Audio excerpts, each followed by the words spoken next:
Certain terms we have to remember: geochemical fingerprinting, or called signal or marker or signature. What is it?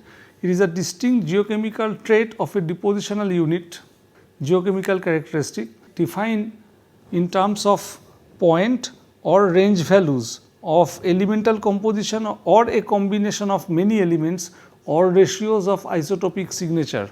So, a lot is said.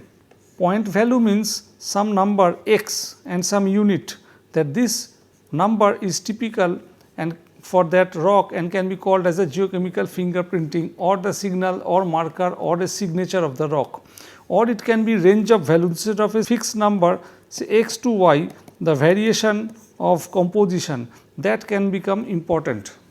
Now, when we said x or x to y, that can be of a either a single mineral, of a single element, that is why it is stated elemental composition, or combination of many elements, not just element E1, but for E1, E2, E3 etc., either you find a point value or a range. This term is important: anomaly in chemostratigraphy and in chemical analysis and in geochemistry of rocks. Suppose we say that x, some parameter of composition of the rock x, is the normal value. Then if we analyze x at some other place and find that the number x1 is the typical compositional value, and suppose x1 is more than x, then we say x displays positive anomaly.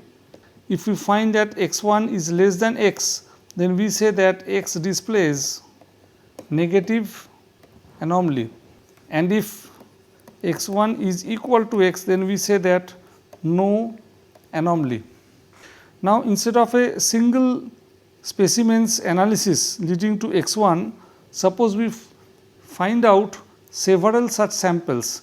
Say this is a rock section capital X, this one, and at several points sampling was done and the composition values are x1, x2, x3 up to xn. Consider that the rock material did not tilt. So, this is the younging direction, considering it is a sedimentary rock. Then we can present the xi data in this way, that here is the composition x, the normal value is plotted, unit and x1, x2 etc., and height wise x1 is plotted say here, then x2 plots here, say x3 plots here and x4 plots here. Then we can say that here x1 shows a positive anomaly, x3 shows a negative anomaly, and x2 and x4 do not show any anomaly, they are matching with the normal value. So, in such graphs what have we plotted? We have plotted composition along one axis, horizontal axis, and along the vertical axis we have plotted the height or depth, whatever we say, the vertical direction. So, in this way we have explained that the deviation from normality can be positive or negative. Now, the deviation can be gradual or abrupt. Let us explain it. For this situation, if we find a pattern of plot of x1, x2, x3 and x4, then some pattern is visible, a best fit curve can be fitted or a straight line pattern can come out. So, this kind of variation can be called as a gradual variation. That means, as we are going vertically upward direction, there is a gradual variation of the chemistry of the rock. The variation can also be abrupt. For example, in this case from x2 to x3 there is an abrupt variation, and from x3 to x4 there is again an abrupt variation. The different attributes of isotope records that can be used in chemostratigraphy are the overall pattern, the long term trend, events and cycles, absolute magnitudes of del 18O and del 13C with respect to time or depth, occurrence of particular shifts, magnitude of shifts, long term trends, cycles and events as functions of time, the direction of shift, for example, is it positive shift or a negative shift. These are the different ways of using the chemostratigraphic data. Let us see some other terms: excursion, shift, fluctuation or perturbation or anomaly. But note that these terms, whatever I am discussing, sometimes meaning wise will superpose with these terms. Nevertheless, since they are used in chemostratigraphy, we should know. This time consider specific age of the rock or some event. Meteorite fall can be an event which happened at the KT boundary. Say this is the geological time scale and some composition normal value, some rock composition's normal value is plotted here, and as we are going vertically up within the same rock type, we find few plots here giving the composition. Now, once we link this composition with time, or suppose in addition there is an event E, then these plots represent excursion or shift or fluctuation or perturbation or anomaly. The normal data set can be called as the background value. Positive excursion means increase in value from normality, negative excursion means decrease in value from normality. So, here what I have drawn, if this is the increased value in this direction and there is a decreased value in that direction, then this is a positive excursion. Similarly, you can take an example of negative excursion. Perturbation sometimes has a more specific meaning. It is a significant change from normality regardless of positive or negative shift. For example, in this particular case itself, suppose the other plots are like this, then you can see that here, although there is a positive excursion, they are not far away from this normal value, whereas this particular point has gone significant change in composition. So, this point can represent a perturbation. So, this example was done taking care of the positive shift, and similarly you can think or draw a negative shift and represent the perturbation. So, in my diagram, this is the positive side and this is the negative side. What is the meaning of the term trend? It is the nature of geochemical compositional variation observed in a geochemical profile. Say this is the time axis and these are the different plots of composition of the same rock type. Then if I put a best fit curve, this line can be called as the trend of geochemical data. We will see few such trends and we will discuss in due course. There can be three kinds of trends: secular, cyclic and highly variable. Secular means systematic increase or decrease. For example, in this graph we find that there is a systematic increase of the geochemical typical data and a systematic decrease also. So, we can call it secular. Cyclic means repetitive occurrence or combination of positive and negative excursions at regular intervals. Durations may vary systematically or otherwise.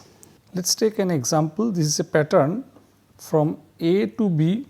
There is a systematic increase, but there is a decrease from B to C, and then again there is an increase from C to D. So, here B and D are the positive excursions, and in the diagram C and G are the negative excursions. This kind of variation can be called a cyclic variation. Consider the peak at B is reached at time Tb and the peak at C was reached at time Tc, the peak at D was reached at time Td, the peak at G was reached at time Tg. It may be possible that Tb minus Tc, that means this time interval, is not equal to Td minus Tg.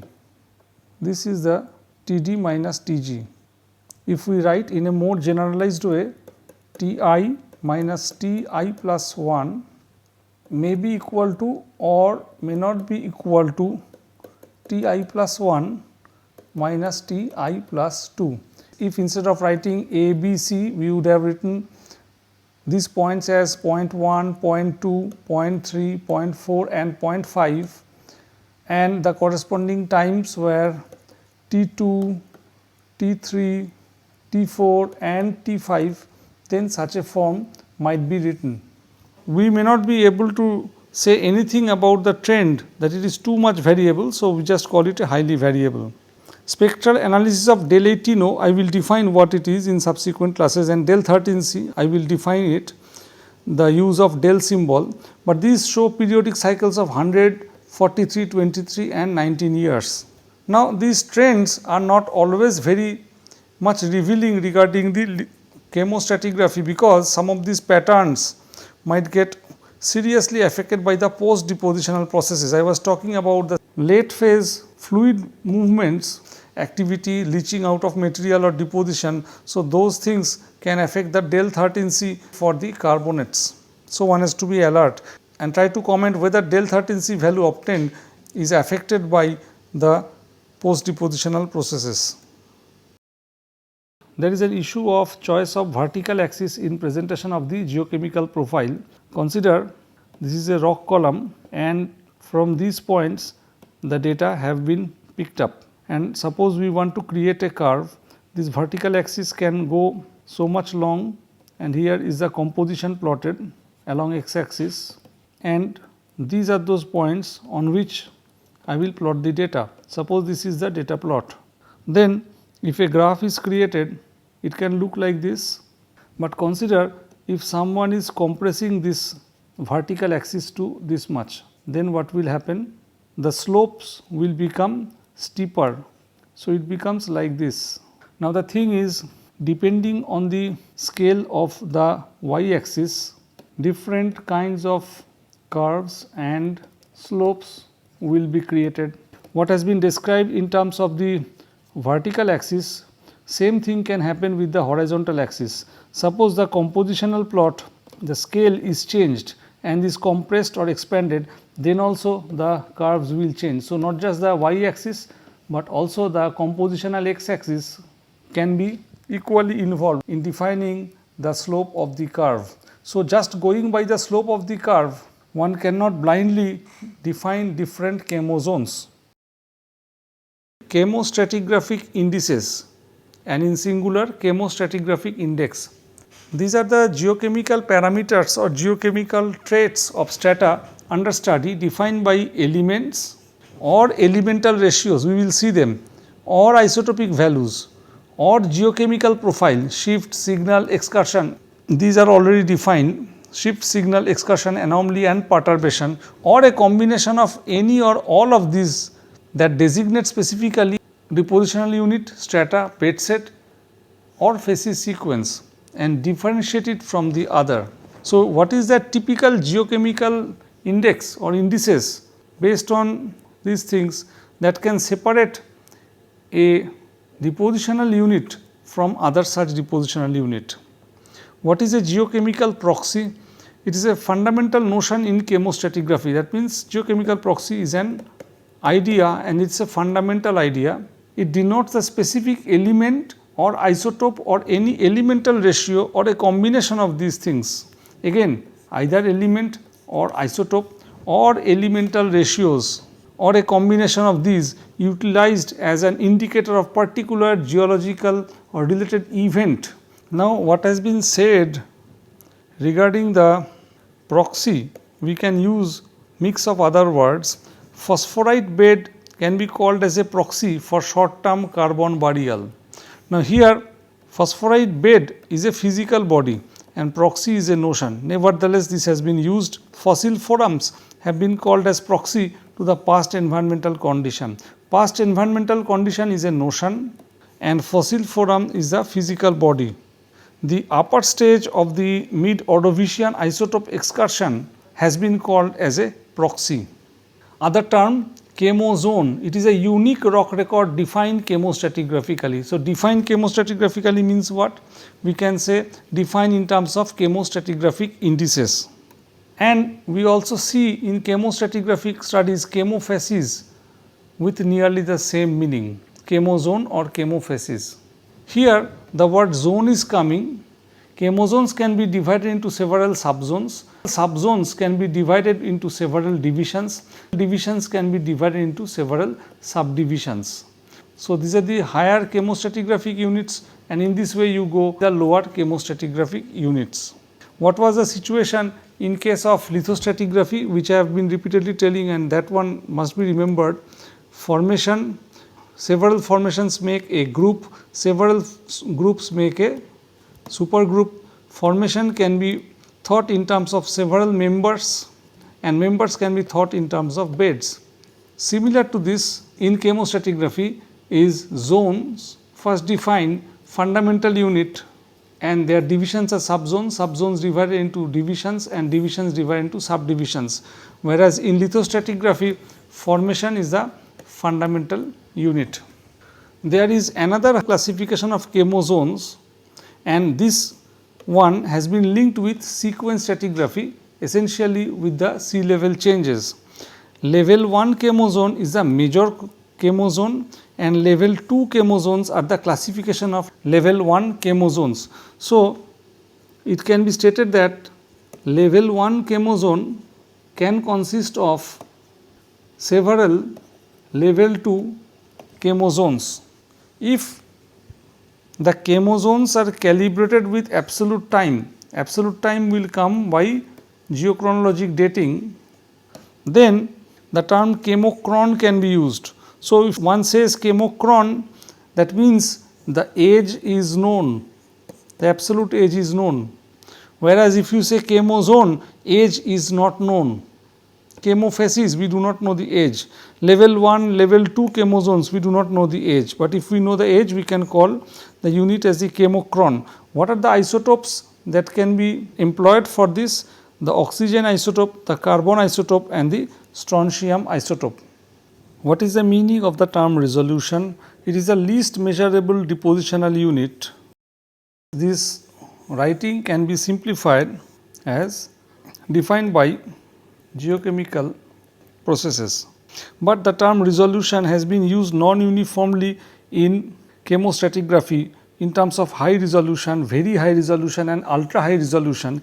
It is not clear high resolution means how much resolution is made. Same problem with very high and ultra high resolution. But generally speaking, suppose someone is using high resolution, that means he is going for a more detailed classification of the rock record than what is existing in the literature. The scale of correlation is important, the range of geochemical homogeneity of chemozone when we consider space and time. The space will mean the physical rock, and time means vertically up. As one goes up in a rock record, the younger rocks are encountered. Now, in this way there is a spatial scale and there is a temporal scale. Let us look into the process of chemostratigraphic working. There are high resolution X-ray fluorescence XRF spectrometers available, and they can measure the most elements concentration up to 1 ppm or even less than that. The major elements, the trace elements, and the rare earth elements REE can be detected. XRF is a traditional technique that can detect elements rapidly, but works for a lesser number of elements, and with time we are getting smaller X-ray fluorescence spectrometers. So, benchtop version is available. Using the inductively coupled plasma ICP, few trace elements and rare earth elements can be recorded at less than 1 ppb parts per billion level. The instruments are inductively coupled plasma optical emission spectroscopy ICP-OES, inductively coupled plasma mass spectrometry ICP-MS, and a combination of these two techniques are recommended. X-ray diffraction and petrographic techniques are traditional. Petrographic technique is done using an optical microscope, the minerals can be found out, and with only XRD and petrography we have less success in attaining high resolution chemostratigraphy. Suppose two labs have generated dataset from the same rock unit, we may get some variation in the results due to the different protocols followed by the two labs. So, inter-lab comparison of chemostratigraphic data is challenging.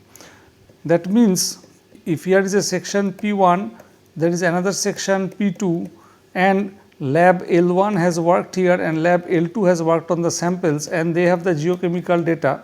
We may find some correlation, but this correlation can be questioned since the protocols followed in the lab are different. But nevertheless, there are examples where two different groups of workers geochemical data have been compared and geoscientists have tried to correlate and make a unified story about the Earth's evolution. Together, the ICP and XRF can detect more than 40 elements, and these two terms, analytical accuracy and precision, have to be very well be understood.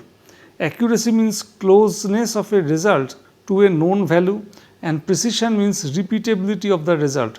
If from the same sample you have done two chemostratigraphic analysis C1 and C2 by same machine, same method, ideally the result should be the same, but they will not exactly match, but they can nearly match to each other.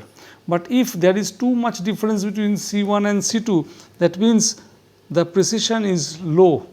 Suppose for sure you know that chemostratigraphic study will lead to a chemical composition C for a rock, and that now you have found C1 using a different instrument in another lab following another protocol, and you find that C to C1 difference is too much. That means the analytical accuracy is low, but if C is nearly similar to C1, then we say that the accuracy is high. So, here I am using nearly equal to symbol in both the cases, but in this case I was explaining the precision and in this case I am explaining the analytical accuracy. One has to be very alert that there is a detection limit of instruments. If an instrument is saying that the element X is absent or is 0 or not present, this does not actually mean X is completely absent. Maybe the X concentration has gone below detection limit. So, a high resolution instrument can be obtained and the X composition can be found. So, in such a case, go for a higher resolution instrument to find out the concentration X.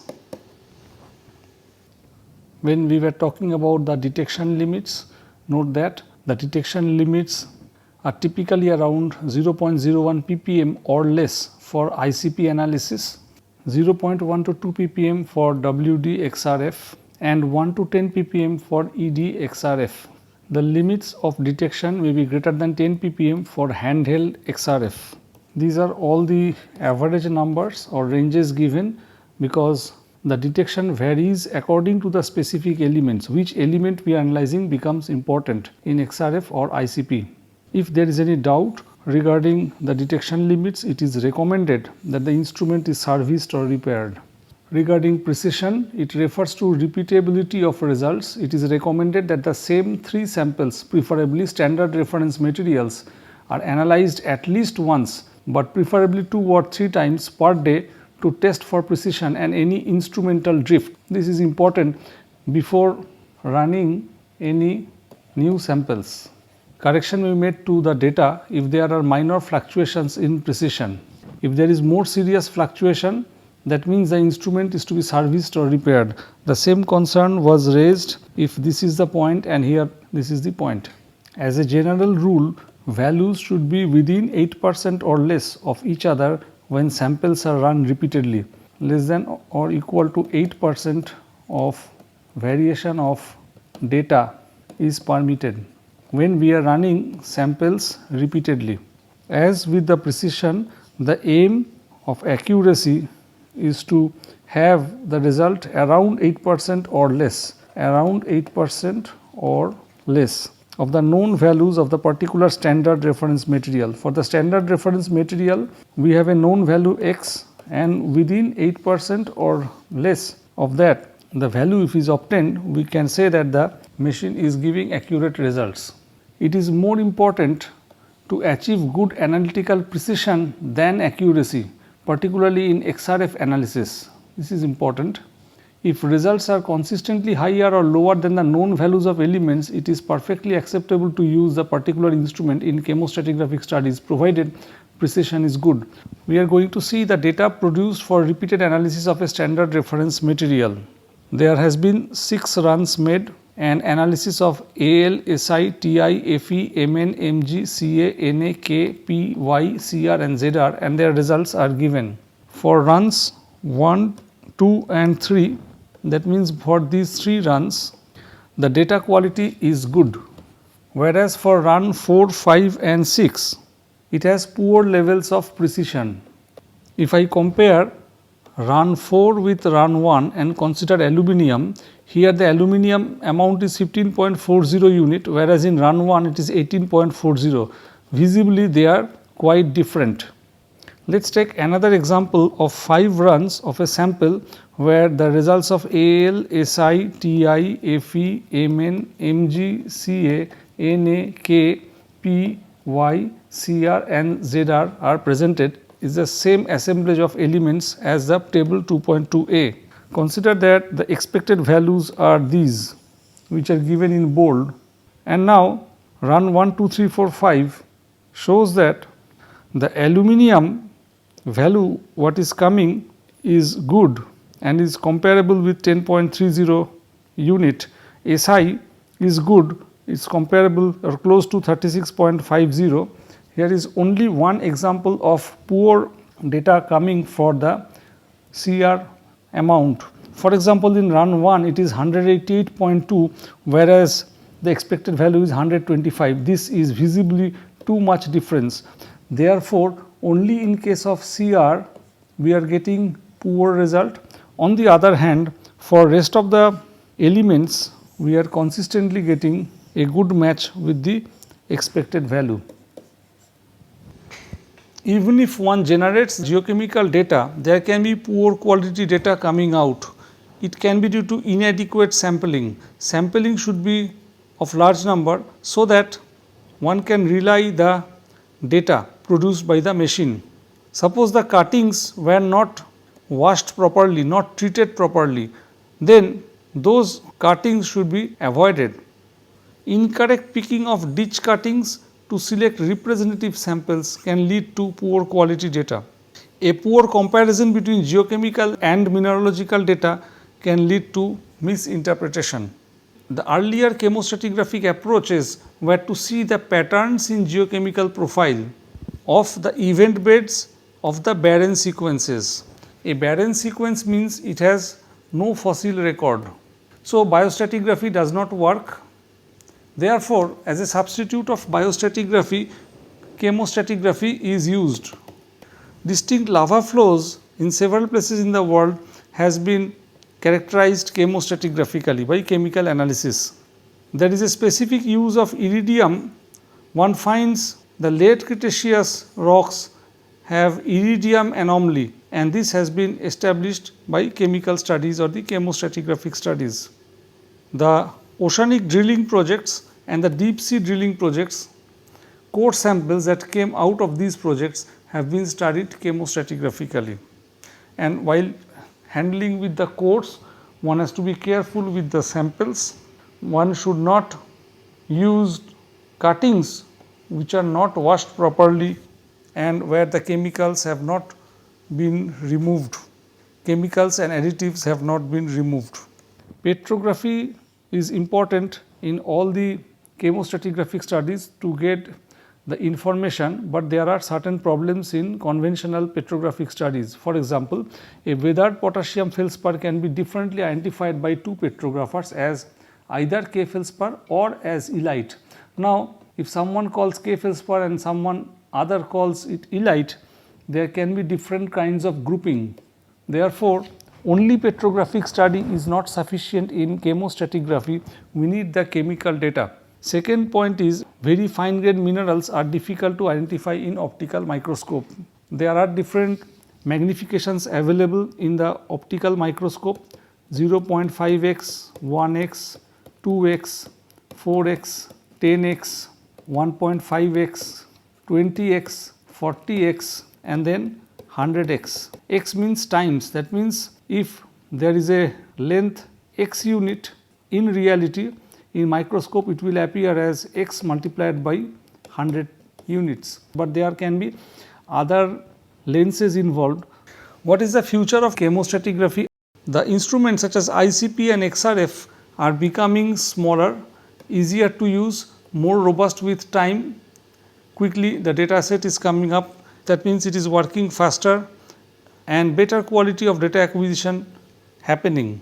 Further, instruments of lower prices are also coming up and therefore more users are expected. So, in future we expect ultra high resolution chronostratigraphy done from many places of the world, especially from the hydrocarbon reservoirs.